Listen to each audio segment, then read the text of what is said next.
Namaskar, I'm Ashok Vyas, and without wasting any time, I take this opportunity of welcoming someone who is connecting to people in different countries, learning about what is it that is preventing them from bringing out the best, whether it is a matter of relationship, whether it is a matter of efficiency at the workplace.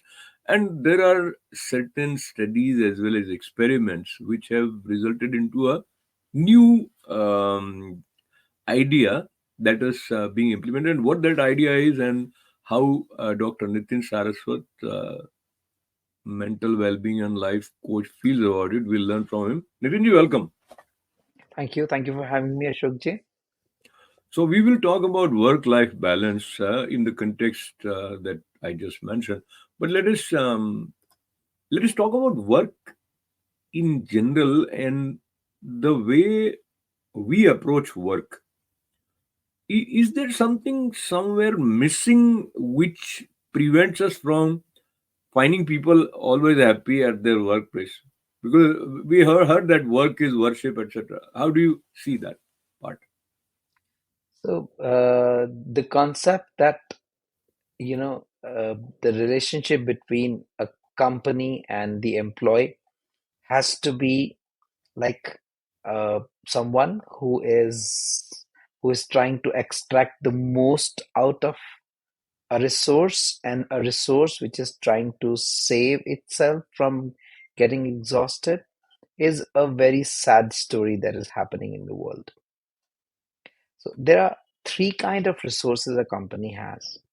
One, an average resource. An average resource which a company needs because it needs all its chores to be done. Second, an above average resource. An above average resource is the resource that company needs to grow. And then there are those star employees, the dream employees for a company, who add colors and who bring a lot of volume and productivity to the company. What has been happening lately is that the companies, they are trying to extract the maximum, as they think if we are paying a lot of money, the return should come then and there.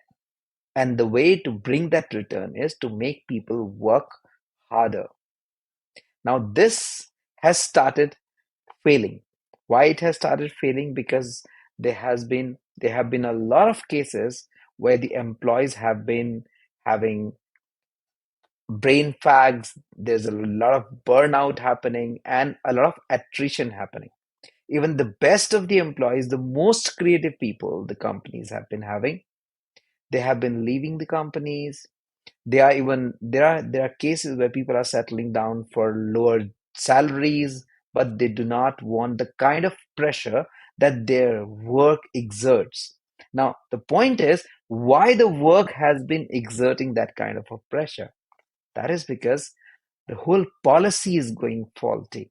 It has to be first, if a company takes care of an employee's mental well-being, if a company takes care that a resource has to be used like just like the underground water, so you'll allow the underground water to get recharged and then you use it, then there's a balance. But when the companies are abusing the balance, then all of a sudden the resource is So, getting yeah. dried up. So let me interrupt you, and we'll go slightly away from the corporate world and just look at human mind as such.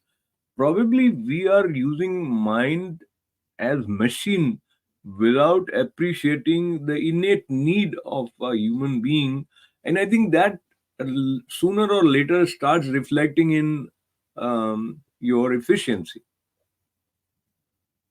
So how, Absolutely. yeah, so how to so going away from the work space for some time to kind of understand it better.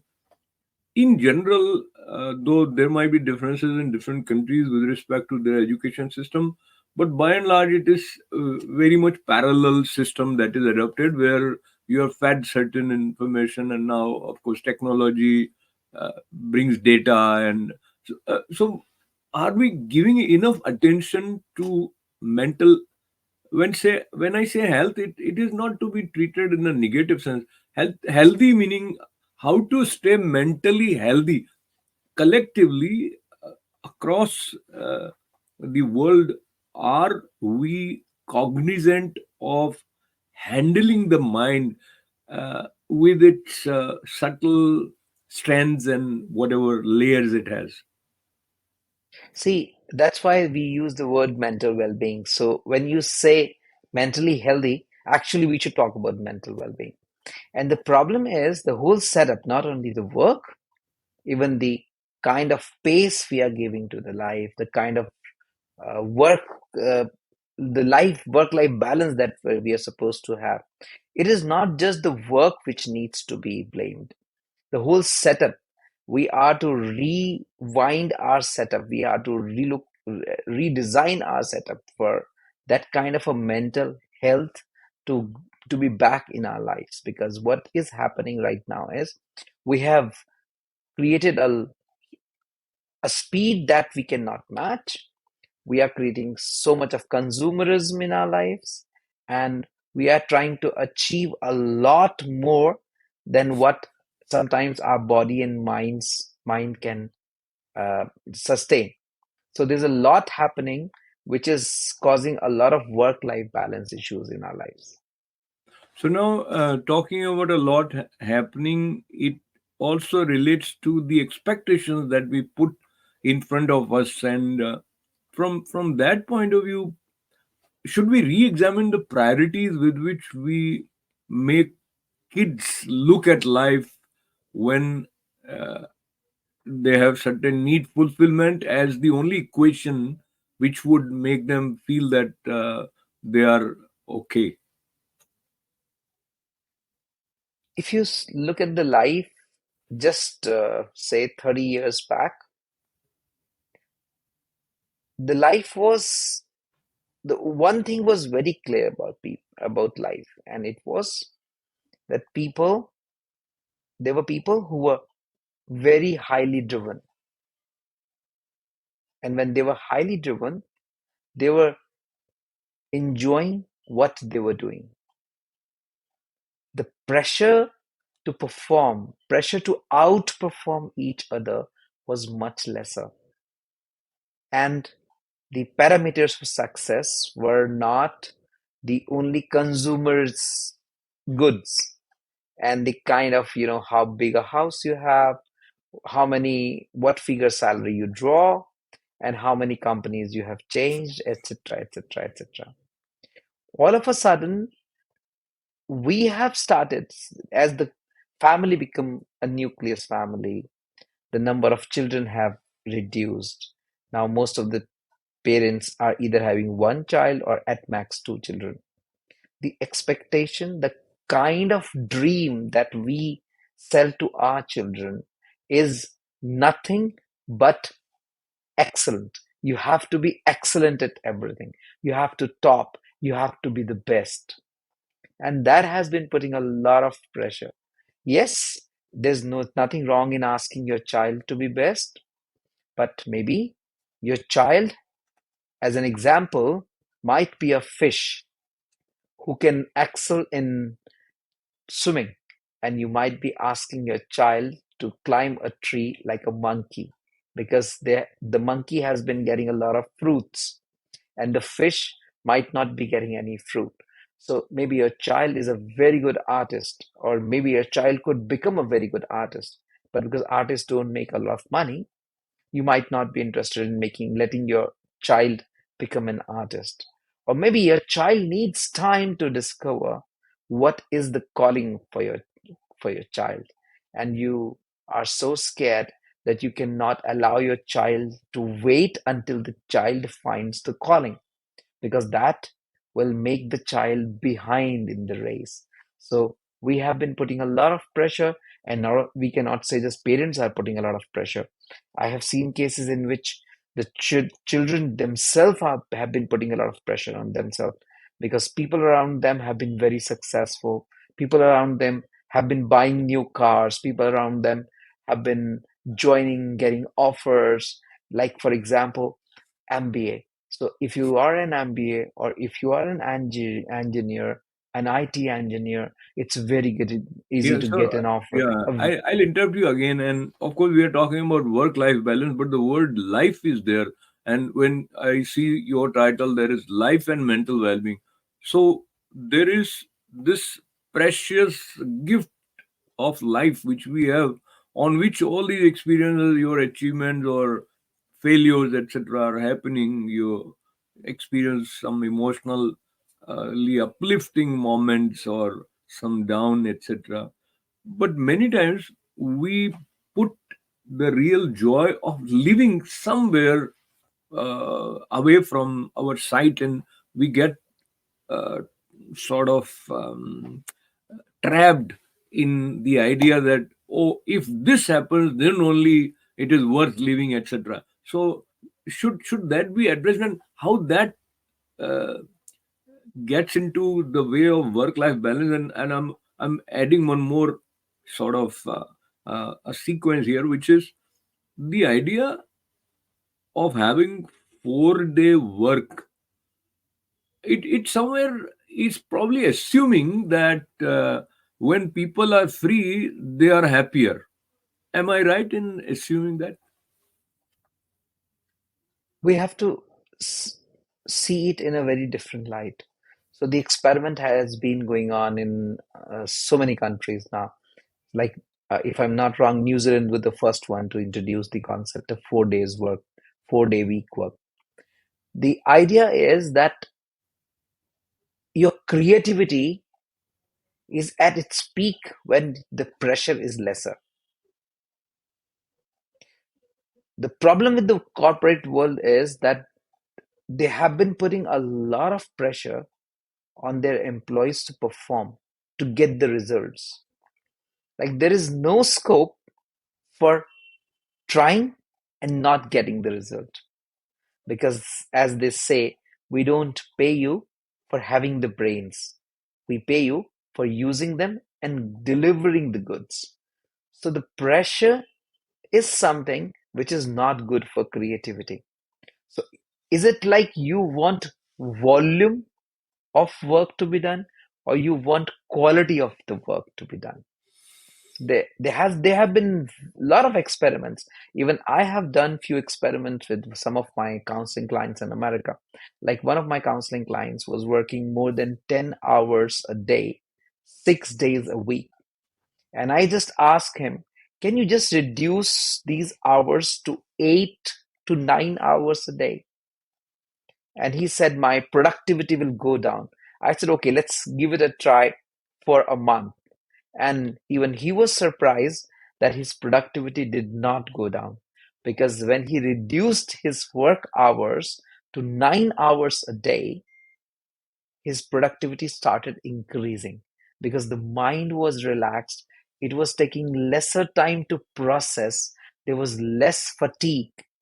So the idea is to have fresher minds, and that is where people can give time to their lives, their families, and their mental well-being also. Like, there is I was talking to a, a guy from France, and I was in Jaisalmer, and the guy said something very unique, because I have never heard an Indian say that statement. He said, I want to have a day in my life where sitting and doing nothing doesn't feel like a crime. And I just laughed. I said, then we are the, if this is a crime, then we Indians are the biggest sinners, because we have been committing this crime quite often in our lives. So I'm reminded of a couplet that I wrote recently. I probably shared with you. That is, कुछ न करने में मजा आने लगा है, हमको अपना साथ अब भाने लगा है. So Absolutely. so that Absolutely. sense of being happy with yourself, you carry wherever you go, whether it is interacting with friends, family members, or at your workplace. So it sort of brings us to appreciate the need of actually understanding what is it that makes people happy. So work life balance, and the way you have work with your corporate clients, etc. What are the additional features or tools that are being adopted uh, in these experiments that you mentioned about in Europe and America also? See, the first thing that the company started realizing is that the people, if their personal lives are not balanced, if their personal life, in their personal lives, they're not doing good, you cannot expect them to be at their 100% at work. So if you want someone to start doing great at their work front, the first thing to make sure is A, they are doing physically well, and B, they are doing in their personal life, they are actually spending time for their personal lives. And they have a personal life also. They have a social life also. And now, very soon you will find companies asking people to have some kind of a spiritual life also. Because I have done this experiment with people I am working with, and I have asked them to add a spiritual tinge to their lives. And all those who have started practicing something spiritual, they have come out and they have said that they find themselves much more balanced and grounded. And when I say spiritual, I always make it very clear to the people, I'm not asking you to be religious. You don't have to be religious to be spiritual. It can be as simple as spending 30 minutes of me time with yourself. Even people who said, there were a lot of people who said, like I was working with a person in Dubai, and the person said, I don't understand the concept of meditation.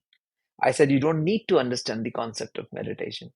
All I'm asking you to do is, can you just be 30 minutes with yourself, watching your thoughts, be watchful of what you are thinking? And he said, yes, this is what I can do. I said, wonderful. Don't do meditation. Just do that. Just try to watch your thoughts, because he never understood that actually what the person was doing was meditation. So adding a bit of a spiritual tinge to your life, whatever it is, connecting to your deeper inner self. And then when a person starts connecting to the deeper inner self, it becomes very easy for the person to connect to the family. And when you start connecting to the family, then it becomes quite easier for you to start connecting to the society. And then this individual is a great mind at work, because he knows how to connect. When the mind knows how to connect, it becomes very easy to connect to the company also, to the company values also. So, unfortunately, the companies, and I dare say that Americans were the most guilty of spoiling this culture, because the way American corporates started acting, behaving, it was all about, there was like Americans, there was a beautiful study. uh, Ford was trying to study that why there's a lot of attrition in America, and they were shocked to hear about Toyota, that people join Toyota and retire from Toyota, and nobody leaves company. And they were shocked when they a little further in Japan, they found that this is a trend. 90% of people, when they join a company, they retire from the company. And then the American philosophy took a beating, because they understood that in Japan, the company takes a whole lot care. They give a lot more reason to their employees to take pride in the company. There's a lot of connection, the connection with the company. And where this connection comes from, a person who knows how to connect with the company is the person who knows how to connect with the society. A Okay, person so who knows how to connect with the let me sort of go back to where we started from in terms of the idea of having a 4 day week to have proper work life balance. Somewhere it makes me think that probably it might not be the right solution, because having 4 days a week is not necessarily going to generate a sense of belongingness with the company for the employee. They may still think, or probably the 4 days are the days of drudgery, so these are the 3 days that we are relaxed. Will that uh, affect their efficiency in the way it is desired, or the aim that they are having by reducing or adding one more day of off? Surprisingly, when people had when people started having 5 days a week, the same fear was there. Alarm bells were rung the way you are ringing it. But I'm telling you one thing, it's not about 4 days a week or 7 days a week. It's about how an employee sees the company and how a company sees an employee. An employee should always have this faith that the company thinks about the employee. The company wants the employee not to be exploited, but to be utilized and grow together. And this 4 days a week experiment, it's a transformation state. We are in a it's a transit phase. So maybe in the beginning the companies may take a little beating. That's why in Germany they have started a 6 month uh, experimental plan with this. US is some companies are trying, UK some companies are trying, but the initial data suggest that it might produce some very good results because it's not about getting disconnected with the company. On the contrary, it's about the desire to go and perform and to have a fresher mind, not to have the pressure, not to have those deadlines, rather having a freedom to be more expressive Uh, and more creative at your work. so I know this is sort of experimental state. Plus, we have both kind of ideas. So that result driven policy, or having the deadlines where you need to meet whichever your field is accordingly to produce or to get some sales, etc. How that you think is likely to fit into the reduced number of work days? I would I would use a word more human corporate. Like these days, especially in America, I'm telling you, 90% of the people hate their companies. They see their companies as the monsters. Well, as if the like one of my counseling clients, their company, she works for a company which is a designing company, and the company said that you should work and perform so good that if we fire you, you should be able to get a new job. So she said, I don't feel like working for my company. I feel I'm so dispensable. My company can throw me out anytime. So I want to see a more human approach. So this 4 day experiment, if it does not produce even results, it will give a more human touch. So I think that trust deficit between the corporate and the employees, that will go away. That's one positive I see with this, at least. Wonderful. I think it's quite a stimulating conversation that we have had with you today. And as we conclude, seeking top 3 points for any individual, leaving aside the policies that the company is framing, whether it's 4 day or 5 day, or sometimes the 6, 7 days also. What are the top three ideas that you can offer for anyone to work individually on finding a kind of balance in his life, including work and other areas? A, remember, if you don't have a good personal life, it is impossible to have a work-life balance. B, you need to know your priorities and you need to set your priorities daily to have a work-life balance. And third, and the final, I would always say, always have a spiritual touch to your life. It will let you see the bigger picture, the bigger canvas of life, and you'll be able to have a much better vision towards life. Wonderful. That was a very, very important advice, and that spiritual touch I underline again. I thank Dr. Nitin Saraswati for joining Thank you us very much. and with lots of good wishes for each and every one of you. This is Ashok Vyas